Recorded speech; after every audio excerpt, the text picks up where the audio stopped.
Alright everyone, quick video here. I've got this little light that's on a pull string and the pull string doesn't work. My house was built in the 60s. I'm not sure if this is original or not. It's got this weird thing on the outside and then it goes to this little two-prong outlet. I'm going to remove all of that. So what we have here is the power going in and then two legs coming back out and going to feed other outlets and lights. So we need to make sure that these three wires stay intact. Okay, so I've got this open now. I can actually see that there's some kind of small wire here. This is like a thermostat. And then it's getting power from inside of this box. I really have no idea what that is, so I'm going to leave it alone. And then I can see that I opened up this. They've got a bunch of wires in here. There, it's pretty clear. And how they attached it was to strip a piece of the middle of the wire and then get it around those screws. I should also note that you should typically turn the power off. I've been doing this long enough and I don't really care if I get shocked a little bit, so I typically don't turn the power off, but you should try to turn the power off if you can. Okay, so now I've removed this one white wire that was going over to this box, and I put a new yellow nut on. Now I'll use electrical tape here and get a good seal, and then I'll put the light back onto that stripped area that they had before. Now I've just got to do the black side and attach the light and we'll be good to go. Okay, so I've got this wire pulled out and I've got these two ends taped up nicely.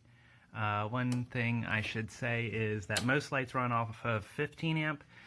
And again, I didn't shut off the power at the breaker, so I'm not sure whether this is 15 or 20.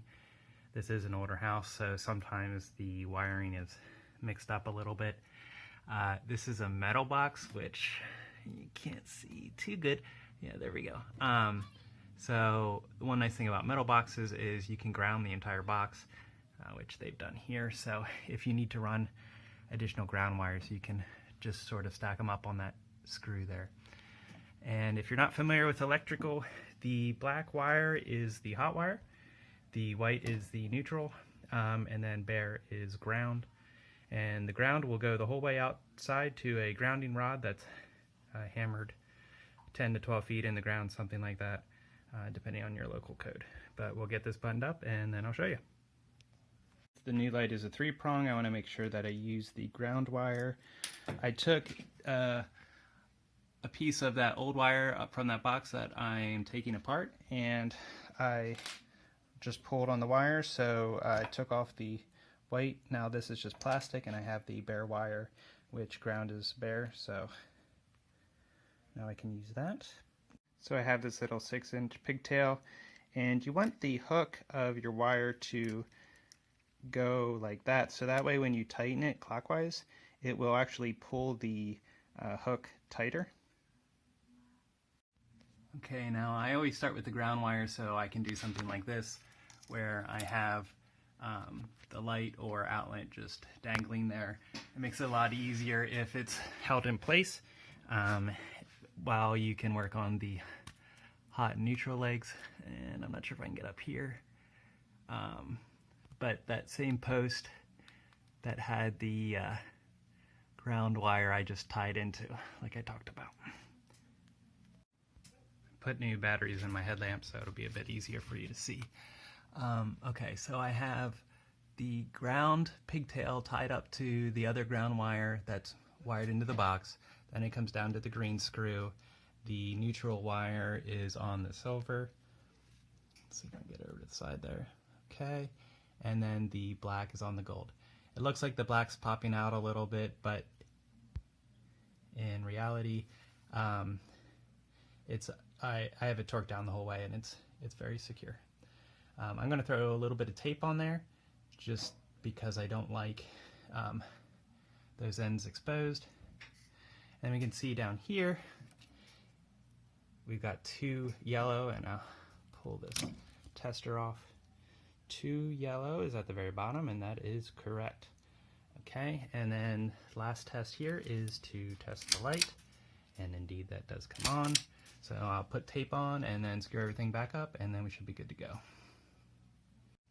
Okay, I've got this taped up. I should state that I normally don't tape these kind of lights. The only reason I'm doing this one is because of that outlet, and normally I don't have this many wires, and I don't have that cut out of the middle of the wire. That's something that the previous electrician did.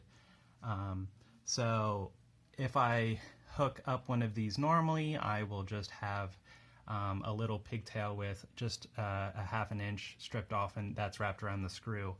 And so then I don't even ground the light, and I don't tape it up like I did here. Okay, with electrical, when you're done, you always want to test again in case while you were putting the fitting on, a wire came loose. Sure enough, when I did it, the neutral wire had come loose, so I took it apart again, and now you can see I've got that tight, and the light works. So now the wife's gonna be pleased. One little thing, I have some blood over here. Not sure if you can see. Typically I don't bleed for electrical work, but I do bleed on most other jobs. I don't actually even know where it's coming from, so if you don't know where it's coming from, then it's not worth talking about.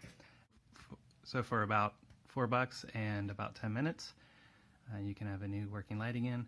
I'll remove that other box when I have my cordless drill with me. It's on another job at the moment.